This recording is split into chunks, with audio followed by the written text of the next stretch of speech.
बिस्मिल्लाहिर्रहमानिर्रहीम। मियाँ शाहिद महमूद आपसे मुखातब हूँ।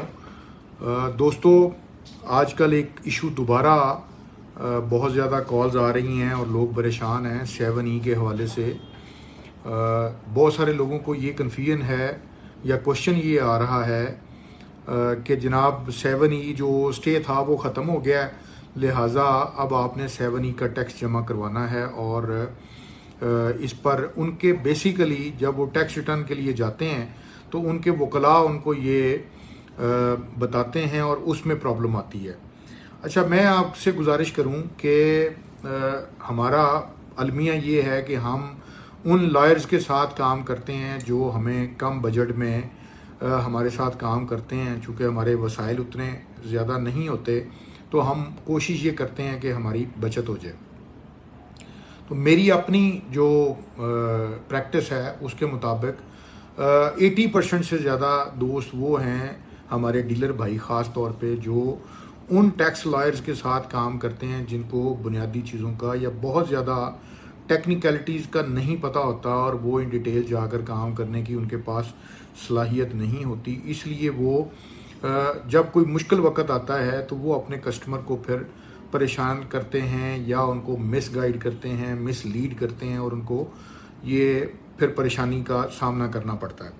तो मैं आप तमाम दोस्तों से गुजारिश करता हूँ कि पंजाब की हद तक, जैसा कि मैंने आपको स्टेटमेंट पहले भी दी थी, जो हमने वर्किंग की अल्हम्दुलिल्लाह 7E पंजाब की हद तक ख़त्म हो चुका, वो अभी तक ख़त्म है। ऐसी कोई बात नहीं है कि पंजाब की हद तक 7E दोबारा उन्होंने लागू कर दिया है। इशू क्या आ रहा है मैं आपको वो बता देता हूँ। आपका कोई भी टैक्स लॉयर आपको जब ये बात कहे तो आपने उसको क्या रिप्लाई करना है और आपकी अपनी अंडरस्टैंडिंग क्या होनी चाहिए वो समझ लें। देखें, जब भी वो टैक्स रिटर्न फाइल करेगा, आपकी वेल्थ स्टेटमेंट 7E चूँकि पूरे मुल्क में नाफज हो चुका सवाए पंजाब के, जिनके टैक्स ऑफिस जो हैं वो पंजाब में डील होंगे, जो रजिस्टर्ड पंजाब में हुए हैं एज अ टैक्स पेयर के तौर पर, उनकी कंपनी या वो खुद, तो वो उनको अभी ये एग्जाम्पशन हासिल है। इसलिए मैं पंजाब की बात कर रहा हूँ। इस पैराए में उसको समझ लें कि जब आपने टैक्स रिटर्न फाइल करनी है तो पिछली जितनी भी प्रॉपर्टीज़ आपकी पहले FBR के पास उसकी डिटेल थी, वो सारी डिटेल डिलीट हो गई। अब जब डिलीट हो गई तो आपने 7E में हर प्रॉपर्टी की ऑप्शन में जाके उसको अलहदा से फीड करना है, उसको वहाँ पर रजिस्टर करना है, या आपने उसमें पूरा डाटा जो है वो इंसर्ट करना है या उसमें ऐड ऑन करना है।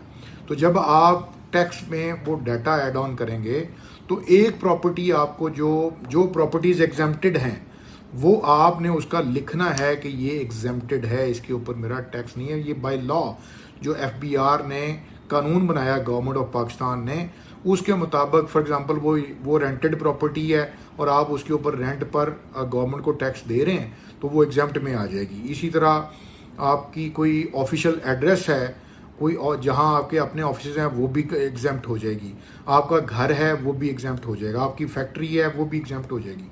अब जब ये सारा कुछ एग्जेम्प्ट हो, आपकी एग्रीकल्चरल लैंड है वो भी एग्जेम्प्ट होने के बाद, जब आपकी कोई ऐसी प्रॉपर्टी बचती है जिस पर आपका 7E लागू हो जाता है, लेकिन आपने उस पेज पर जब वो आप हर प्रॉपर्टी में आपको ये 3 ऑप्शंस आएंगी कि इज इट टैक्सेबल और नॉट, तो आपने वहाँ पर लिख देना है या आपने उस ऑप्शन को क्लिक कर देना है कि ये टैक्सेबल नहीं है, और आपने फिर सहारा लेना है। उस पर बाकायदा प्रोविजन है हाई कोर्ट का, लाहौर हाई कोर्ट का मेंशन है कि ये जो लाहौर हाई कोर्ट के फैसले के मुताबिक ये मुझे अभी प्रिविलेज हासिल है, ये मेरे लिए अभी एग्जेम्प्ट है कि मैं इसके ऊपर अभी टैक्स, जब तक सुप्रीम कोर्ट का फैसला नहीं आता तब तक आपने उसका टैक्स पे नहीं करना। तो वो अपने टैक्स लॉयर को ये बताएं कि जब जब आप प्रॉपर्टी ऐड ऑन करेंगे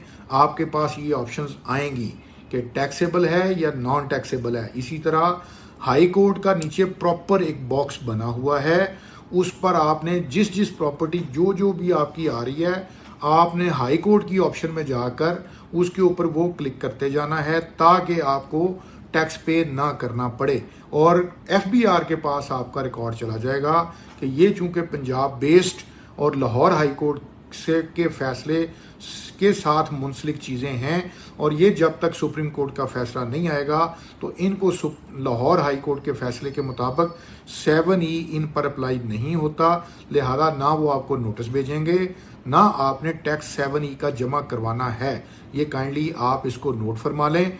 और इसी तरह ये आप अपने जो भी टैक्स लॉयर्स हैं उनको भी ये चीज़ें बता दें, मेरी वीडियो सेव कर लें, कभी आपको ज़रूरत पड़े तो आप भले अपने टैक्स लॉयर को ये आगे फॉरवर्ड कर दें ताकि वो इन चीज़ों को अंडरस्टैंड कर सके। मेरा ख्याल है कि आपको इन चीज़ों की अच्छी तरह समझ लग गई होगी। मैंने बड़े आसान अल्फाज में बड़ी डिटेल के साथ आपको समझाने की कोशिश की है। अगर फिर भी किसी दोस्त को कोई क्वेरी हो और वो कोई बात पूछना चाहे तो वो बिल्कुल पूछ सकता है। जज़ाकल्लाह खैर। अस्सलाम वालेकुम वरहमतुल्लाह।